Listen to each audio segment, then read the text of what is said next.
did you get into music, and when did you start playing your first instrument? My first instrument was flute, which is what I play now. So I started in fifth grade, into sixth grade in the band program, and I think I just realized that I was good at it. That was the initial, how I got into it, and then I began to love it. So it was something I was good at, and then I began to love it, and it almost became like kind of part of my identity. I loved practicing. I basically put myself in a room and practiced for like 4 hours a day when I was young. So about sixth grade. Did your parents or any of your family members have a music background, or did you just kind of gravitate towards they didn't. They did encourage me when it was offered. They grew up in kind of a rural area, and it wasn't offered when they were taking school. So it was an opportunity, and they saw it, so they did encourage it, and I was open to it. But no, I was the first one in my family to do music. So how did you? Because I assume when you start off in flute, you start classical. Mm-hmm. How did you get into the new age sort of meditative genre?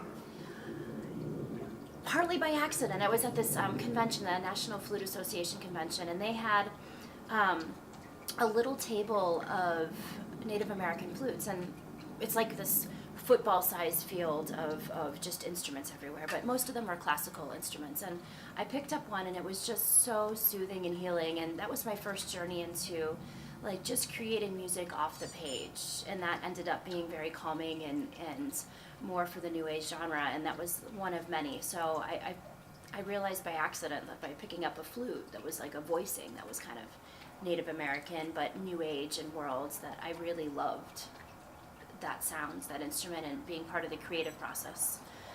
It gave me another outlet to express internally what I was feeling, because classical, which I still love, I still teach it, you're reading off the page someone else's ideas and you're delivering it in an emotional way, whereas in new age music I feel like it's coming more from a deeper place, and I was able to self-express a little bit more, so that's how I started on that. You play a variety of different flutes. What are some of your favorites to play, and why? My favorite flutes to play, it really does depend on the moment and the situation. I sometimes have different favorites just depending on the mood I'm in, but one that I always go to that was really present on my last album is the alto flute. It's kind of a mid-range instrument, but I have this super cool head joint called a Z head joint that gives a little buzzy quality to it, so it's kind of it's almost like you can't really tell if it's a flute or a string instrument or a reed instrument. It gives you that mysterious quality. It's very it has a very haunting tone to it. Yeah, so the alto flute with that special head joint, the Z head joint, is a favorite.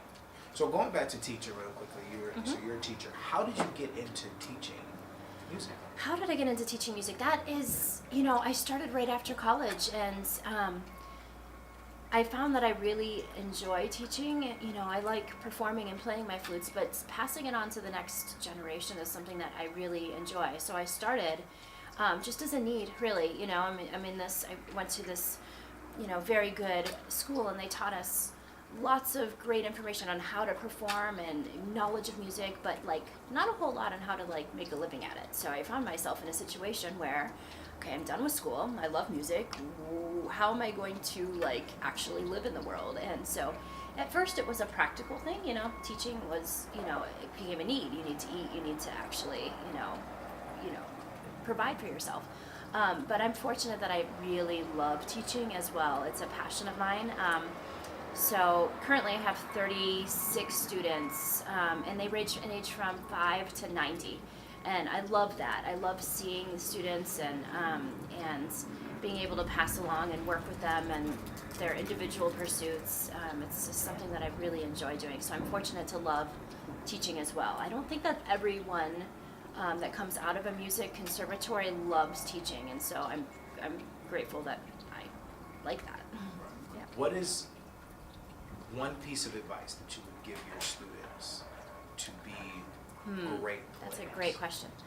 Only one? Okay, so I would say the first one would be to enjoy it. That there is challenges in learning anything new. And a musical instrument is, there can be challenges and frustrations. So if you learn how to work with a challenging situation not as a frustration, but as an opportunity for growth. So patience is one of the first things that I talk about whenever I have a brand new student, that you must be incredibly patient at this instrument.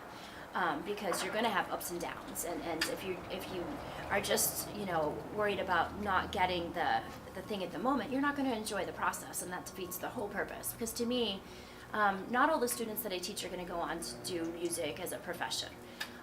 My goal is that they'll take it and they'll actually use it as a tool in their life for enjoyment, for de-stressing, for teaching others. I have people that have gone on and they're like kindergarten teachers, and they play it in their classroom, and how are they going to use it in their life that will add to their actual existence rather than just learning something. It's not about just learning a task.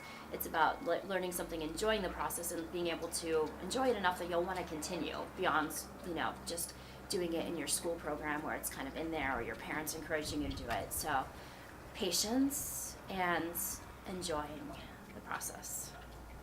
You just released Journey of Tears. Mm-hmm. How did you connect with C.A.R.E, and how did you ultimately decide that C.A.R.E was the person that you wanted to work with releasing this new material? I did a little research. I met C.A.R.E actually because we're both flute players at one of the flute conventions, and I'd been following her music and what she was doing with the label for a while. And I was looking for when I was thinking about my next project, I wanted something that felt right, someone that I was going to be able to call and ask advice for, and give a very clear path to what I wanted to do with the music, which is to get it out to people. It wasn't my goal to monetize, although that's a side benefit of it. But I really felt strongly that I wanted to get this music out to people. So we had many conversations. It was hours of conversations, and to figure out that this is definitely the right path for me, because it's not just the business thing, it's much deeper than that. If it was just a business thing, things would be much clearer. I think it's also a personal connection, because music is hard, let's face it. I tell my students this too.